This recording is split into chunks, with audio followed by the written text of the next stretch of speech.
Part 1 में हम देख चुके हैं लिंजी ने जुनसिंग को हक कर लिया था। आगे हम देखेंगे। आई सजेस्ट आप पार्ट 2 से पहले पार्ट 1 भी देख लीजिए, जिसका लिंक आपको ऊपर आई बटन पर मिल जाएगा। अगर आपको मेरी वीडियोस अच्छी लगती है तो लाइक और शेयर करना, और हाँ, कमेंट कर ज़रूर बताना। और ऐसी ही नई नई लेटेस्ट वीडियोस देखने के लिए हमारे चैनल को सब्सक्राइब भी कर देना। पार्ट 2 में हम देखते हैं बिल्कुल एंड टाइम पे शो को बचाने के लिए जुनसिंग लिंजी का थैंक यू करता है। वो कहती है अब तो हम फ्रेंड्स हुए ना। ही वाज लाइक नो वे। वो मिल्क टी मांगती है तो जुनसिंग जानबूझ के उसे मिल्क और टी अलग अलग ला के देता है। वो गुस्से से वापस कर देती है, बट वो जाने लगा था तो वो उसके पीछे भागती है, पर रपटने से उसे उसकी शॉर्ट्स पैंट उतर जाती है। वो एकदम शॉक में था, बट वो कहती है क्या तुम्हें भी शिनचैन पसंद है? ही वाज लाइक हाथ हटाओ। और फिर अपनी कार्टून वाली सारी चड्डियां समेट रहा था, क्योंकि उसने अपने छोटे भाई लूशी के कहने पे बाय की थी, पर एक चड्डी लूशी की बालकनी पे लटकी थी तो उतारने लगता है। लिंजी पूछती है क्या कर रहे हो, बट वो उसके छूने से बुड़क जाता है और सारी चड्डियां उड़ के उसके मुंह पे गिर जाती हैं। लिंजी कहती है तुम ठीक तो हो? वो कहता है चोट मेरे सीने में नहीं, मेरे पैर में लगी है। मेरी चड्डियां देख के अब तो खुश हो ना तुम? वो कहती है शर्माओ मत, मुझे भी शिनचैन और डोरेमोन पसंद है। फ्रेंड्स, आप कमेंट करके बताओ कि आपका फेवरेट कार्टून कौन सा है। मेरा आंसर भी कमेंट में होगा। उसे हॉस्पिटल आती है तो डॉक्टर से कहती है ये बहुत बुरी तरह गिरा है, प्लीज इसे पूरे को चेक कर लो। पर जुनसिंग उसे बाहर भेज देता है। वो कहती है शिनचैन तो मेरे लिए श्राप बन गया। वहीं बैठा बच्चा कहता है आपको भी शिनचैन पसंद है? मुझे भी पसंद है। मुझे तो शिनचैन की एक्टिंग भी आती है। और उसे शिनचैन की तरह बमटी हिला के दिखा रहा था। जुनसिंग ये देख हैरान। वो कहती है ये अपनी मर्जी से कर रहा है, मैंने तुम्हें चिढ़ाने को नहीं कहा।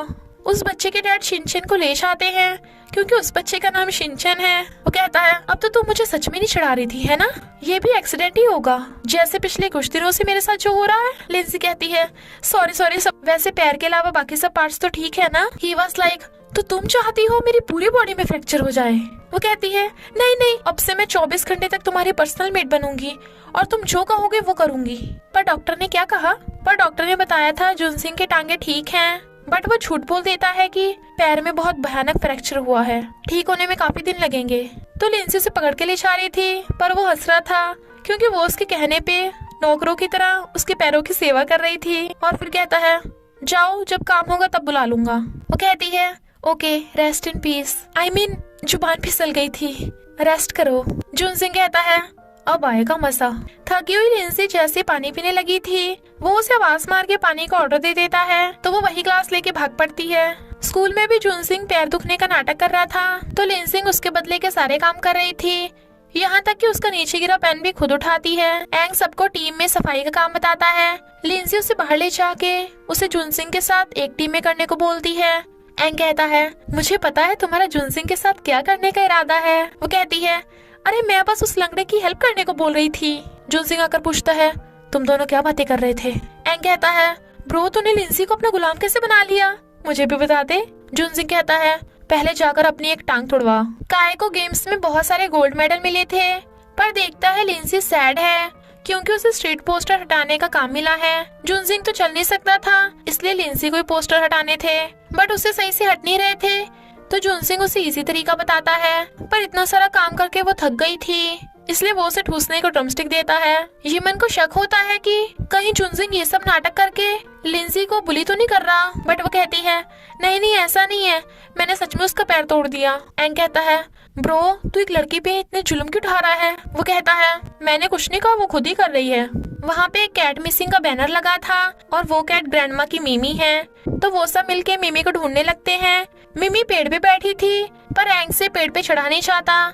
जुनसिंग उठने वाला था, बट लिंजी उसे रोक के खुद पेड़ पे चढ़ जाती है, जबकि जुनसिंग मना कर रहा था, पर वो मिमी को सही सलामत बचा लेती है। तो जुनसिंग लिंजी को खुश देख स्माइल करता है। ग्रैंडमा मिमी के लिए उन सब का थैंक यू करती हैं। लिंजी को चोट लग गई थी, तो वो उसके मेडिसिन लगा देता है, पर लिंजी को अपने ब्रदर की याद आ रही थी। उसे सोता देख वो उसे ब्लैंकेट उड़ा देता है, और खुद पूरी रात सारे पोस्टर हटा देता है। पर लिंजी को शक न हो, इसलिए एक दो चिपका डालता है। काई अपनी टीम को फ्री खाना खिलाने के बदले पोस्टर हटाने लाया था, पर वो तो पहले से साफ थे, तो स्ट्रीट पे सफाई करवा देता है। इतनी सफाई देख लिंजी को तो यकीन ही नहीं हो रहा था। कहीं ये सपना तो नहीं? तो वो उसके मारकर कहता है, तुम सपना नहीं देख रही हो, यानी आज उन्हें कोई काम नहीं करना तो मस्ती करेंगे। एक अंकल चिल्लाने लगे थे, किसने मेरे लगे सारे पोस्टर्स हटा दिए? लिंसी कहती है, मैंने हटाए क्योंकि यहाँ पोस्टर्स लगाना मना है। तो वो अंकल उसे मारने लगे थे, पर जुनसिंग बास्केट पे लात मार के लिंसी को लेके भाग पड़ता है।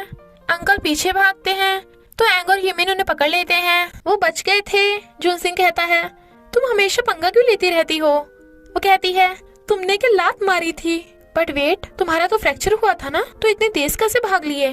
तो जुनसिंग पैर दुखने का नाटक करता है, बट उसका झूठ तो पकड़ा गया था। यानी तुम इतने टाइम से मेरा पोपट बना रहे थे। और गुस्से से उसके पैर पे मार के चली जाती है, और तो और उसके मुंह पे गेट भी बंद। जुनसिंग कहता है, मैं क्यों माफी मांगू, खुद ही मेरे पीछे पड़ी थी। लिंसी कहती है, अगर मेरे ब्रदर की बात ना होती ना तो तुझे तो मैं धूल चटा देती। फॉक्स बता मैं क्या करूं? पास्ट में हम देखते हैं ब्रदर ने उसे ये फॉक्स लाके दी थी, क्योंकि वो भी फॉक्स की तरह चंड है। तो कहती है, अब देखना ये फॉक्स क्या करती है। और जुनसिंग को इग्नोर करना स्टार्ट कर देती है, जिससे वो बहुत खुश था। बट वो यमिन को बताती है कि फॉक्स अपने रैबिट को पकड़ के छोड़ेगी। जुनसिंग उसकी कोल्ड ड्रिंक उठाने वाला था, बट वो यमिन को दे देती है। यमिन कहती है, जुनसिंग तो सच में रैबिट निकला। वो दोनों भाग के जा देखती हैं, जुनसिंग रैबिट की तरह दिख रहा है, तो हंस पड़ती हैं। एंग उसे लिंसी से माफी मांगने को कहता है, बट ही वाज लाइक, मैं उसे पीछे छुड़ा के बहुत खुश हूँ। पर एंग को पता है कि वो नाटक कर रहा है। एंग बता रहा था कि बास्केटबॉल टीम बनने वाली है। ये सुन लिंसी बहुत खुश होती है, तो एंग अपना सारा काम उसे दे देता है। पर कोई भी साइंस क्लास का बच्चा पार्टिसिपेट ही नहीं कर रहा, क्योंकि स्कूल में आर्ट क्लास हमेशा बास्केटबॉल में फर्स्ट आती है, इसलिए सब साइंस वाले डरते हैं। तो लिंसी सबको चॉकलेट का लालच देकर नाम लिखवाने को कहती है। जुनसिंग को लगा वो उसके पास आएगी, बट वो उसे इग्नोर करती है। एंग जुनसिंग का नाम लिखवा रहा था। वो कहती है, इसे कहाँ बास्केटबॉल आती होगी। इधर काई हर बार की तरह हर्डल रेस में फर्स्ट आता है।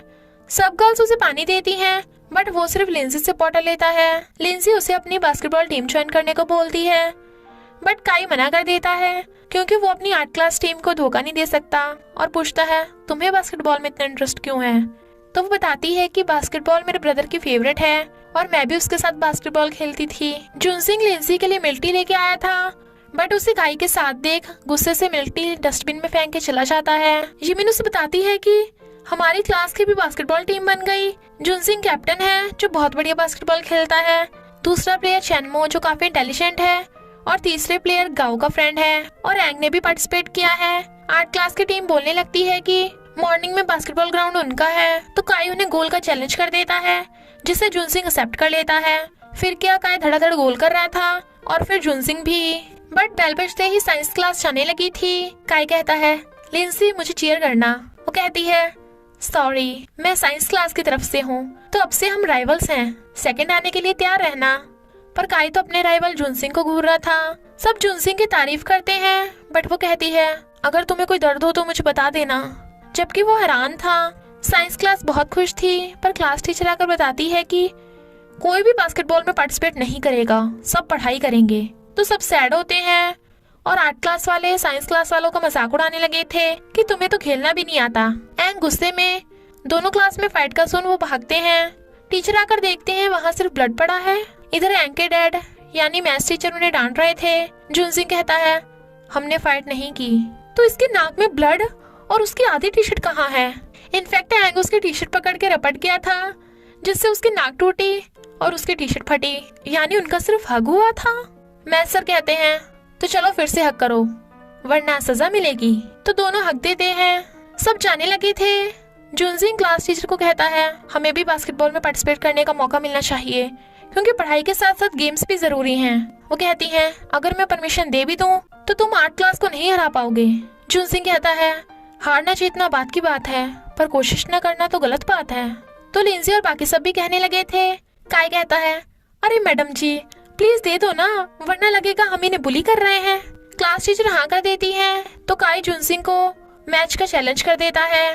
लिंसी देखती है कि उसका ब्रदर बास्केटबॉल खेल रहा है, बट वो तो जुनसिंग था, जो कहता है, ऐसे क्या तोड़ रही हो? लिंसी कहती है, तुम बास्केटबॉल खेलते हुए अपने हाथ पैर या फिर हर्ट पे चोट मत मार लेना। जुनसिंग कहता है, क्या बक रही हो? सुनो, अगर मैं जीत गया तो तुम मेरी फ्रेंड बन सकती हो। लिंसी बहुत खुश होती है, but he was like, friendship में एक पगलैट का होना भी जरूरी है। और प्रैक्टिस करने लगा था। तो लिंसी कहती है, अरे वाह, आखिर फॉक्स ने रैबिट को फंसा ही लिया। फिर क्या साइंस क्लास फर्स्ट और सेकंड राउंड जीत के फाइनल्स में आ गई थी। तो इस बार होगा साइंस वर्सेस आर्ट क्लास। झुनसिंग और काय एक दूसरे को घूर रहे थे और इसी के साथ पार्ट 2 का एंड हो जाता है। तो बस थोड़ा सा इंतजार करना, फिर मिलेंगे नेक्स्ट पार्ट में।